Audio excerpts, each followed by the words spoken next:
Thank you for staying with us now. The festive season is a time of celebration, family gatherings and joy. But it is also a period when fire incidents tend to increase across the country.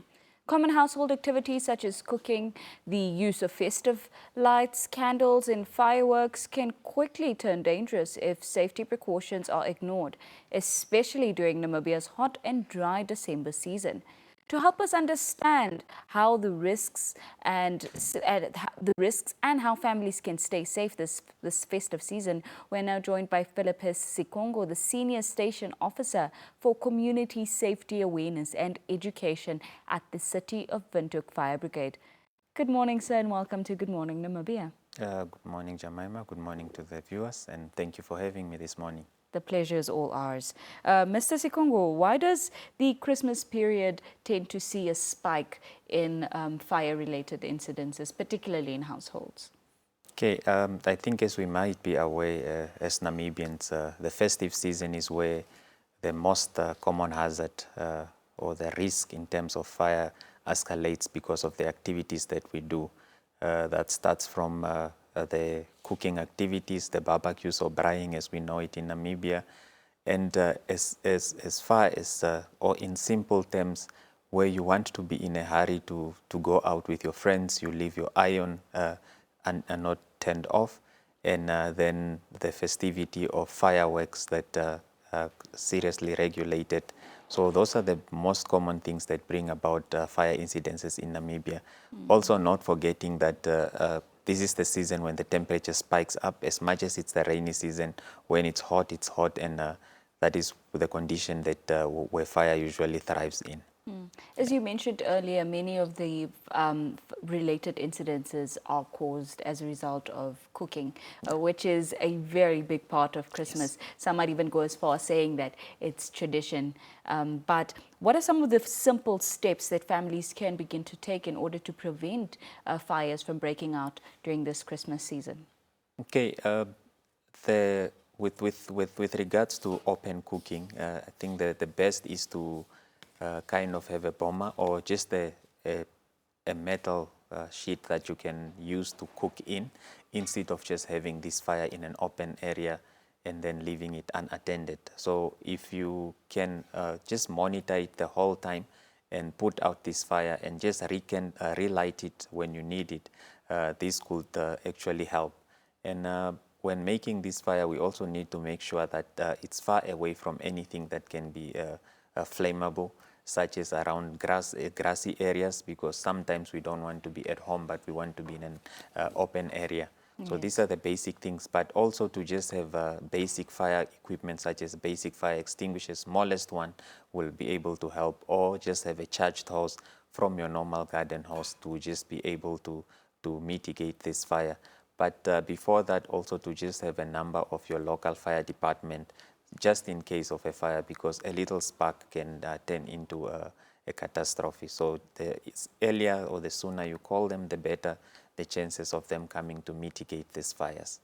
Yes. You made such a good point. You said the sooner you attend to it, the less likely of it becoming a catastrophe. Yeah. Right. And we tend to see that happen mostly in informal areas where fires tend to spread very, very quickly because of the high density in these settlements.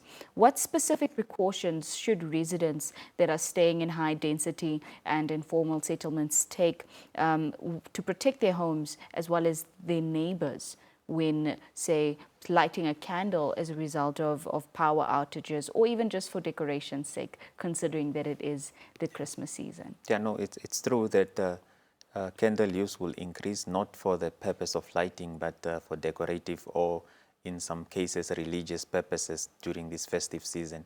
However, if we have to look at candles, putting them on a surface that is very flammable or that can be combustible, such as a piece of wood, and you let it burn out, it will just burn this piece of wood. So we always encourage that you need to put a candle on a surface that is not combustible, such as maybe a plate, or have it submerged, part of it submerged in water, or in a can that you put sand in, such that if it burns out, it just burns out into that water. And also not to put it next to a curtain or anything that is can be blown by the wind and catch this flame from the candle. So those are the basic things that one can look at when it comes to candle safety. However, we encourage people that once you have lit a candle, always remember to put it out. Have it on for a certain period of time, whether it's for your religious purposes or if it's for lighting. Don't leave it unattended because most of the fire causes are caused by candles. And in the event that a fire does break out, what are some of the first things that families should first go for, should first grab and make sure that they save from the fire and also protect themselves before emergency services arrive? Okay, so we usually say that in case of a fire, you must raise, which is actually just you need to raise an alarm, which is notify everyone in the house or around in the surrounding area that there is a fire incident, and then you also then try to assist those that can't help themselves, such as children, because children tend to hide in cupboards or not come out of these burning buildings, as well as elders or people with different disabilities. And then you evacuate from these premises, and you need to then inform your local fire department. And evacuating from a burning building is that you need to be cautious of the smoke, because what actually overcomes you is the smoke rather than the flame itself. So stay as low as possible. If there is any cloth that you can put on your mouth to just around your face so that you don't inhale the smoke, use it and stay as low as possible and get out of this burning building, and then inform the fire brigade or your local fire department, and don't attempt to extinguish this fire before you call the department. Rather call them first and then you can attempt. Regardless of the magnitude of the fire? Regardless of the magnitude of the fire, because fire can be very unpredictable. A fire may look very, very small, but with the right condition in terms of now the oxygen and the heat that it's producing itself and the content, which is now the fire load, it can spread very, very fast. Thank you so much, Mr. Sikongo, for taking the time to talk to us about this very, very important matter, especially in the festive season, and also for keeping our families and communities safe. No, thank you for having me. Just last one. When it comes to fireworks are highly regulated. And wherever you are going to buy these fireworks, you need to find out if they have gotten permission from the Namibian Police Explosive Unit.